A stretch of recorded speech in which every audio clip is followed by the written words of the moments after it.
ना तो यहाँ कांग्रेस करे और ना बीजेपी करे। हमको तो ना तो कांग्रेस से फायदा और ना बीजेपी से। यहाँ पे पूरा विकास है, हमारे लिए हर घर में साधन है। हमें ने तो 4 व्हीलर की जरूरत ने रोड की जरूरत।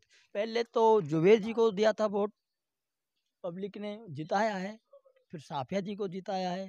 अब नमस्कार, अलवर 24 न्यूज़ में आप सभी का बहुत बहुत स्वागत है।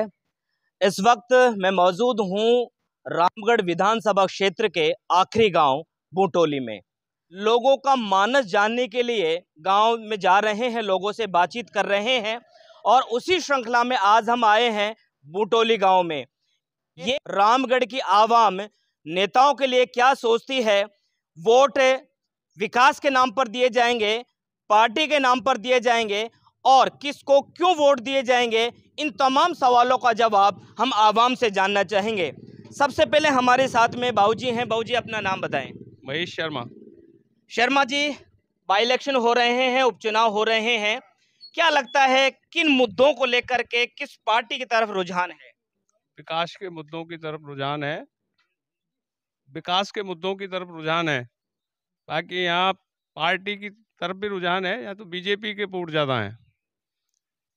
क्या लगता है ऐसा कौन सा काम है, आने वाले चुनाव हो रहे हैं, किस कैंडिडेट से क्या अपेक्षा रखी जा रही है कि अगर ये कैंडिडेट जीतता है तो बूटोली गांव के लिए ये काम हो सकता है? यहाँ सबसे जटिल समस्या है रास्ता, पानी की सबसे बड़ी समस्या है, आवागमन के साधन की सबसे बड़ी समस्या है। यहाँ आवागमन का कोई साधन नहीं है, यहाँ के रास्ते जर्जर हुए पड़े हैं। यहाँ के रास्ते जो हैं वो ऐसे समझो जैसे लक्ष्मण झूला। अगर कोई बीमार आदमी भी जाएगा तो उसको त्वरित कोई भी साधन उपलब्ध नहीं होंगे। बाबूजी, क्या लगता है इन उपचुनाव में किसका पलड़ा भारी है? एक तरफ जहां बीजेपी से सुखवंत को प्रत्याशी बनाया गया है, कांग्रेस से आर्यन को बनाया गया है, क्या लगता है यहाँ की आवाम किस तरफ अपना रुझान रखती है? देखो, कांग्रेस ने कोई नहीं करवाया विकास। रही सुखवंत जी की बात, सुखवंत जी एक आदमी बढ़िया है और जनता के बीच में रह वाला आदमी है, और हो सकता है अगर वो जीत के आगे जाएंगे तो हमारा विकास भी बढ़िया करवाएंगे। लगता है उसके बाद भी? नहीं साहब, वो तो क्या है, पार्टी का विचारधारा है। क्या लगता है कि आपके लिए क्यों बेहतर साबित हो सकता है सुखवंत? सुखवंत वैसे भी आदमी अच्छा है, और क्या है मतलब जमींदार आदमी है, तो मतलब बहुत ही वो है, ईमानदार आदमी है, काम करने वाला है। पहले भी 3 चुनाव हार चुके हैं वो, अब की बार सुखवंत को वोट देंगे। ऐसे कौन से काम हैं जो गांव में होने हैं या बहुप्रतीक्षित हैं, जिनकी बड़ी समय से एक उम्मीद जताई जा रही थी कि अगर कोई भी सरकार बने गांव के लिए ये काम होने चाहिए? हमारा विचार ये है कि सुखवंत जी अगर यहाँ से जीतते हैं तो ये पहली बात तो हमारा गांव का विकास हो। देखो, आप भी देखो रास्ता कैसे खराब हो रहे हैं, और पानी की भी समस्या है। रोड आप देख के आए होंगे, चल के आए हैं, तो रोड भी कितने खराब हो रहे हैं। तो हमारा विचार यही कि जुबेर खान जी भी 2-3 बार रह गए, साफिया खान भी रह गई, तो कोई विकास का नाम नहीं है। और काम को भी जाते हैं तो ये कहते हैं कि बूटोली के लिए कोई काम नहीं है हमारे पास। तो आ जाओ, थोड़ा सा आ जाओ, इधर आ जाओ थोड़ा सा। क्या लगता है इस बार चुनाव में किसका पलड़ा भारी है? सुखवंत सिंह का है। जिसकी वजह क्या है? वजह अच्छा आदमी है, स्वच्छ छवि का आदमी है, ईमानदार आदमी है, विकास करने वाला आदमी है।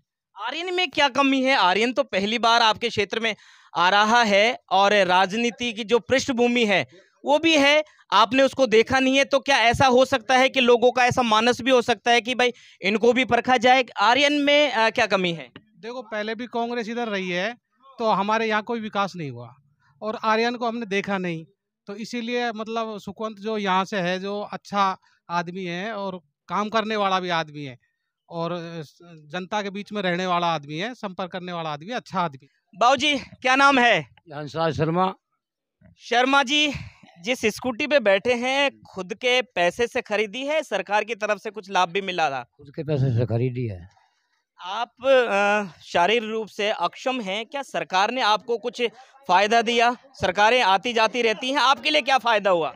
जब से ये व्यवस्था चली माननीय श्रीमान अशोक गहलोत जी साहब के यहाँ से, तो उस टाइम हमने अप्लाई भी किया था, लेकिन आपसी जो हमारी राजनीतिक प्रतिद्वंदिता है उसके वसीभूत हमको नहीं मिल पाई वो।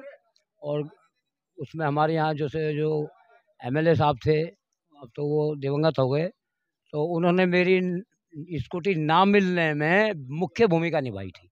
चलो उसको कोई बात नहीं, मुझे पार्टी में 35 साल हो गए, भारतीय जनता पार्टी में जिला कार्य समिति में इस वक्त विशेष आमंत्रित सदस्य हूँ। और सिर्फ हम यहाँ एमएलए कोई भी आए, सिर्फ यहाँ भारतीय जनता पार्टी ही काम कराती है। राजनीति है वो इन चीज़ों के आड़े आ रही है। नहीं, यहाँ सीएससी के लिए हमने काफ़ी प्रयास किए हैं, लेकिन माननीय अशोक जी गहलोत साहब ने कभी भी यहाँ ध्यान नहीं दिया। उनके जो यहाँ एमएलए जीतते हैं 2 बार, उन्होंने भी कभी ध्यान नहीं दिया। रोड हमारा शीतल से आगे बन चुका है और यहाँ बड़ावास के तिराहे पे आगे की फील्ड छोड़ दिया। अब उसको हम करवा रहे हैं, भारतीय जनता पार्टी के कार्यकर्ता करवा रहे हैं। क्या लगता है कौन सा कैंडिडेट किस पर भारी है? ये बीजेपी का ही है, सुकन जी। ज्यादातर लोगों की जो पसंद है सुखवंत का नाम आ रहा है, क्या कारण है? ये सहानुभूति है। अच्छा, सहानुभूति तो आर्यन की तरफ भी होनी चाहिए। नहीं, वो क्या है कि परिवारवाद है, तो सहानुभूति हुई ना। और भी काफ़ी विधानसभा के अंदर बहुत काफ़ी नेता हैं, उनके लिए नहीं। बाबा, उपचुनाव हो रहे हैं, 13 तारीख को है और आज 1 तारीख हो चुकी है। महज 10-12 दिन चुनाव के बच रहे हैं। क्या लगता है कि ये जो हवा जो चल रही है चुनाव की, वो किस तरफ बह रही है? सुखवंत भाई साहब के लिए जाएगी। सुखवंत है? हाँ, जाएगा 100%। कारण वो बहुत सज्जन आदमी है। अच्छा, भलाई है उसकी। क्यों रोड जो भी बनते हैं अतिक्रमण में आ जाते हैं, क्या जरूरत है रोडों की? हमारे पास, हाँ, हमारे पास सारी सुविधाएं हैं, है ना। हम जैसे जी रहे हैं अच्छा है। बाबूजी क्या लगता है, क्योंकि जनता तय करती है कि कौन हुक्मरान बनेगा? देखो नहीं, हम तो सदा से ऐसा ही दुख पाया और ऐसे ही पाता रहेंगे। ना आज तक रोड बनो, ना कोई पानी की सुविधा। अब इतना दिन से टंकी बन गई, सारा गाँव में पानी की व्यवस्था होगी, आज तक अभी तक पानी ना चलो। इसकी शिकायत है, जब हम वोट देते हैं, लोगों को सीट पर बिठाते हैं, काबिज करते हैं, तो हमारी जिम्मेदारी भी बनती है कि हम प्रखर आवाज में उनसे अपनी मांग भी करें। देखो ऐसा जनता को कोई मतलब ना है, या चीज सु मुसलमानों को मतलब है कांग्रेस सु और हिंदुत्व का मतलब बीजेपी सु। गांव का विकास सु कोई मतलब ना है, मतलब कोई ना है, मतलब अपना गांव को कुछ हो रहा है कि ना हो रहा क्या चुनाव बिल्कुल क्या नाम जानना चाहिए? रोहिता शर्मा। रोहिता जी, बिल्कुल आपने मुद्दे की बात कही कि हमें चुनाव वोट विकास के नाम पर देना चाहिए। क्या ये बात आप शर्मा जी की बात से इत्तेफाक रखते हैं? बिल्कुल सहमत हूँ। क्या विकास चाहिए, हम विकास के पक्ष में। कैंडिडेट कोई भी हो, हमको विकास चाहिए। क्या लगता है कि कौन सा प्रत्याशी किस पर भारी है? इस वक्त सुखवंत सिंह भारी है। क्यों? जुबेर ने एक तरफा विकास किया है, मतलब द्वेषता की भावना से। और सज्जन आदमी है, बढ़िया आदमी, अच्छा आदमी है सुखवंत सिंह, ईमानदार आदमी है। अगर कोई भी कैंडिडेट जीतता है, सबसे पहले गांव की कौन सी वो समस्याएं, वो मांग रहेंगी जिनको आप चाहेंगे कि भाई सबसे पहले हमारा ये काम करिए? कौन सी? हमारी रोड है, लाइट है, पानी है और बस साधन है, चिकित्सा है। हमारे यहाँ अब तक स्वास्थ्य केंद्र नहीं हुआ। स्कूल कितने तक है? स्कूल 12वीं तक है। कौन कौन से संकाय हैं? संकाय कला वर्ग संख्या। ये पिछले जो 2 चुनाव गए हैं, जुबेर जी तो 1 साल में चले गए, तो इन 6 सालों में कुछ भी काम नहीं हुआ यहाँ पर विकास का। और सबसे पुराना उप स्वास्थ्य केंद्र बूटोली में है, लेकिन वो आज तक क्रमोन्नत नहीं हुआ। इससे पहले आहूजा जी थे, उन्होंने जरूर काम कराए थे। जीएसएस बिजली का यहाँ पर बनवाया गया है, वो बहुत अच्छा काम रहा हमारे लेवल पे। बाकी स्वास्थ्य सेवा के लिए भी उप स्वास्थ्य केंद्र में क्रमोन्नत होना बहुत जरूरी है। हमारे बीच में वरिष्ठ नागरिक हैं। सर, सबसे पहले आपका नाम जानना चाहूंगा। मेरा नाम रोहिता शर्मा। शर्मा जी, बहुत सारी सरकारें आपने बनती और गिरती हुई देखी हैं। क्या लगता है इस बार का चुनाव पिछले चुनाव से किस प्रकार से अलग है? देखो, इस बार उपचुनाव हो रहे हैं। पहले ये लोग जीते, इन्होंने विकास नहीं किया। ये एक रहा कि हमारे यहाँ से मंत्री नहीं रहा कोई।